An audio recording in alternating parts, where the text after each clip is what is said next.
Future different બની શકે। આ જ રીતે હેલ્થ ઇન્સ્યોરન્સ માટે 10-15 વર્ષ પહેલા કદાચ 3 કે 5 લાખની પોલિસી લીધી હોય, એની અત્યારના વેલ્યુ કેટલી કાંઈ ન કહેવાય, બરાબર ને? અત્યારના હોસ્પિટલની એન્ટ્રી લેવલ મને લાગે છે 1 લાખથી 1.5 લાખ રૂપિયા।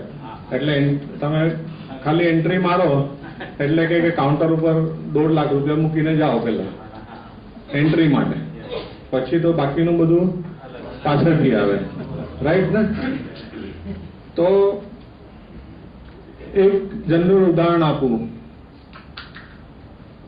મારા જે ક્લાયન્ટ છે અંધેરી લોખંડવાલામાં રહે છે અને એનો ફેમિલી 2 દીકરાઓ અને પોતે હસબન્ડ વાઈફ, ઉંમર લગભગ 55-60 વર્ષ, બિઝનેસ ઇન્ટિરિયર ડેકોરેશનનો। એક છોકરાની ઉંમર 29 વર્ષ, બીજા છોકરાની ઉંમર 21 વર્ષ। 29 વર્ષનો છોકરો પરણીને પૂનામાં રહે અને પૂનામાં જોબ કરે અને એને નાનું 1-2 વર્ષનું બચ્ચું, અને બીજો છોકરો હજી ભણવાનું પૂરું નહોતું કર્યું એટલે મા બાપ સાથે જ અહીંયા રહેતા હતા। સારું સુખી ફેમિલી, અને રેગ્યુલર વાતચીત કરે એમાંથી છોકરાએ કીધું, પૂનામાં જે રહેતો હતો એને, કે મારી તબિયત હમણાં ઠીક નથી રહેતી, બહુ વીકનેસ લાગે છે। એટલે એના ફાધરે કીધું કે તું અહીંયા આવી જા, આજે રવિવાર છે, આપણે આવતીકાલે બધા ટેસ્ટ કરાવી દઈએ। અને એ લોકો એના ફેમિલી ડોક્ટરને મળ્યા સોમવારે અને ટેસ્ટ કરાવ્યા। ટેસ્ટ કરાવ્યા પછી થોડા એડવાન્સ ટેસ્ટ કરાવવાનું ડોક્ટરે કીધું, હવે એડવાન્સ ટેસ્ટ બી કરાવી લ્યો। આ કરાવ્યા પછી નિદાન આવ્યું કે આ છોકરાને કેન્સર છે। 29 વર્ષનો છોકરો અને કેન્સર।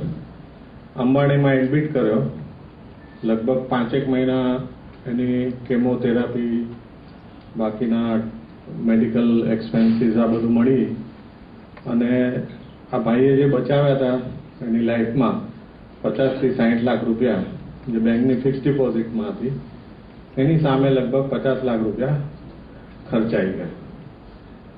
આવું કોઈની પણ સાથે બની શકે કે નહીં? કરેક્ટ છે ને?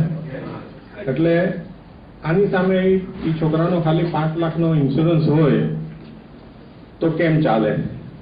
Right? Are you all with me? બરાબર છે ને? અને આટલું થયા પછી પણ એ છોકરાને તો બચાવી ન જ શક્યા। તમને ખબર છે કેન્સરનો રોગ એવો છે કે કદાચ એની દવા અથવા તો કેમોથેરાપી ખૂબ ઓછા લોકોને લાગુ પડે છે અથવા તો ખૂબ ઓછા લોકો બચે છે એનાથી। કરેક્ટ। આનું સોલ્યુશન શું છે? કઈ આઈડિયા આવે છે? ઇન્સ્યોરન્સ વધારો, પણ તમે ઓલરેડી 15,000 રૂપિયાનું તો પ્રીમિયમ ભરતા હો તો વધારે રૂપિયા કેવી રીતના થાય? આ હજી લોકોને ખબર નથી એટલે હું આ ક્વેશ્ચન કરી રહ્યો છું। પણ બજારમાં એવા ઇન્સ્યોરન્સ આવી ચૂક્યા છે જે તમે કવર વધારીને 50 લાખ સુધી કરી શકો છો, અને આનું પ્રીમિયમ તમે 5 લાખનું ભર્યું છે એના કરતાં ટોટલ કદાચ એનાથી થોડુંક ઓછું અથવા થોડુંક વધારે ઉંમર પ્રમાણે આવી શકે। એટલે બીજા 15,000માં તમે આખા ફેમિલીને 50 લાખનું કવર કરાવી શકો। તમને એમ નથી લાગતું કે આ વસ્તુ કરવી જોઈએ આ પ્રોટેક્ટ કરવા માટે? કારણ કે જિંદગીભરની કમાણી જો તમારી કદાચ આવું ભગવાનની સામે એક જ સ્ટ્રાઇક પડે ને જો થઈ જતી હોય તો એની સામે આ પ્રોટેક્ટ કરવું જોઈએ। Are you all agree with me? Yes? અને આની સાથે સાથે જો સુરક્ષા કવચ પૂરું કરવું હોય તો પર્સનલ એક્સિડન્ટ, જે ઘણા બધા લોકોને ખબર પણ નથી કે આવો ઇન્સ્યોરન્સ નીકળે છે, બહુ નાની કોસ્ટમાં, આપણે કદાચ કહીએ તો વડાપાવની કોસ્ટમાં તમે આખા વર્ષનું પર્સનલ એક્સિડન્ટ કરાવી શકો। બહુ ઓછી કોસ્ટ છે, 1200 થી 1500 રૂપિયા વર્ષના। તમે ગણો તો રોજની કોસ્ટ કેટલી આવે? Hardly anything. પણ તમે એક્સિડન્ટ સામે બી આનું કવચ, સુરક્ષા કવચ તમે લઈ શકો।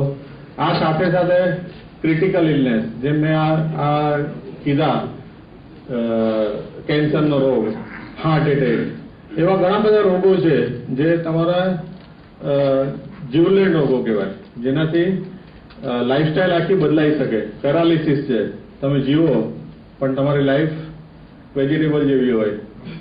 આ બધા માટે બી એક અલગથી ઇન્સ્યોરન્સ આવે છે, ક્રિટિકલ ઇલનેસ. એક મિનિટ હું પૂરું કરી લો, પછી આપણે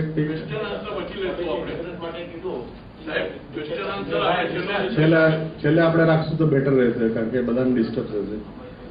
હોસ્પિટલ કેસ આ પણ એક ઇન્સ્યોરન્સ છે. એટલે સુરક્ષા કવચ બનાવવામાં આ બધા મદદરૂપ થાય છે. અને આની કોસ્ટ જુઓ તો એટલી બધી નથી જે આપણે ધારીએ છીએ. એટલે થોડું એક સ્ટેપ આગળ વધો અને જાણવાની કોશિશ કરો કે આ બધાની કોસ્ટ કેટલી નીકળે અને એની સામે તમે કેટલું મોટું સુરક્ષા કવચ ઊભું કરી શકો, એ કરવાની જરૂર છે. હમણાં એક કદાચ પેપરમાં આર્ટિકલ વાંચ્યો હોય તો વોટ્સએપ પર બી આના વિડીયો ને બધું ફરતું હતું કે બેંકના લોકરો હે ને એ પણ સેફ નથી. વાંચ્યું હતું તમે લોકો? કરેક્ટ ને? ટનલ બનાવી હતી અને ટનલમાંથી સામેના બિલ્ડિંગમાંથી સુરંગ બનાવીને લોકરો તોડી નાખ્યા હતા. કરેક્ટ છે ને? હા 86 હરિયાણામાં, બરાબર છે. આ કવર અત્યાર સુધી નહોતું, પણ અમે ઇન્સ્યોરન્સ કંપની સાથે, અમે ઇન્સ્યોરન્સ બ્રોકિંગનું બી કરીએ છીએ, તો એ કંપનીની સાથે વાતચીતમાં એક PSU ઇન્સ્યોરન્સ કંપની તૈયાર થઈ છે કે આવા લોકર તમારા સેફ ડિપોઝિટ ઘરમાં અને બેંકમાં બંને કવર કરાવી શકાય.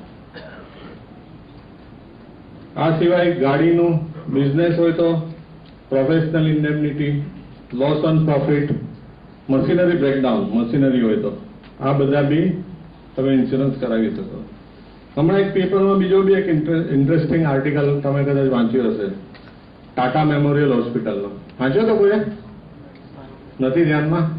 હું તમને કહું કે એની પાસે જે સ્કેનિંગનું મશીન હતું એમાં એકદમ હાઈ ડિગ્રી મેગ્નેટિક વોલ્ટેજ એમાં હતું. અને ત્યાં કોઈ નવો માણસ એપોઇન્ટ કર્યો હશે, new person has been appointed in that. અને એને ડોક્ટરે કીધું કે ઓક્સિજનનું સિલિન્ડર લઈ આવો. અને એ વ્યક્તિને ખબર નહોતી અને ઓક્સિજનનું સિલિન્ડર લઈને જેવો અંદર ગયો કે મેગ્નેટે એ ખેંચી લીધો. ત્યાં બે માણસો અને આ ભાઈ જે નવા એપોઇન્ટ કર્યા હતા, 3 જણા ખેંચાઈ ગયા એ મશીનમાં. અને લગભગ 4 કલાક સુધી એ લોકો હવામાં લટકતા હતા, કારણ કે બાકીના લોકોને ખબર નહોતી કે આ મેગ્નેટ કેવી રીતના સ્ટોપ કરી શકાય. એટલે એની ટીમ જ્યાં સુધી આવી ત્યાં સુધી આ આખી ટીમ હવામાં જ લટકતી હતી. એટલે જે ભાઈ સિલિન્ડર લઈ આવ્યા હતા એનું તો નીચેનું આખું શરીર ત્યાં લોહી પસાર થવાનું બંધ થઈ ગયું. એટલે આવી આપણે ઇમેજિન પણ ન કરી શકીએ એવા બધા ઘણા બધા એક્ઝામ્પલો લાઈફમાં રોજ બનતા હોય છે. હમણાં દિવાળી ગઈ ત્યારે અહીંયા મહાવીરનગરમાં જે કેસ બન્યો હતો, મહાવીરનગર વાળા કેટલા છે એને કદાચ ખબર હશે કે પંસિલમાં હાઇટમાંથી એક રોકેટ આવ્યો અને સામેના બિલ્ડિંગમાં ટોપ ફ્લોર ઉપર જઈને ફૂટ્યો અને આગ લાગી ત્યાં આગળ, હે ને? અને ઘર બળવા માંડ્યું, એર કન્ડિશન ફાટ્યું ને એવું બધું થયું. મને ડિટેલમાં વધારે ખબર નથી, પણ આ કેસ મારી પાસે આવ્યો હતો સાંભળવામાં. પણ આના બી ઇન્સ્યોરન્સો, ઘરના ઇન્સ્યોરન્સો બી નીકળી શકે છે. આ બધાની કોસ્ટ વધુ નથી, મામૂલી છે. અને આ બધું તમારું મોટું હોલ જે પાડી શકે ફાઇનાન્શિયલ વેલ્થમાં, તો એ આ વસ્તુ છે અને એ કવર કરવી જોઈએ. મને લાગે છે we are out of time. Thank you very much.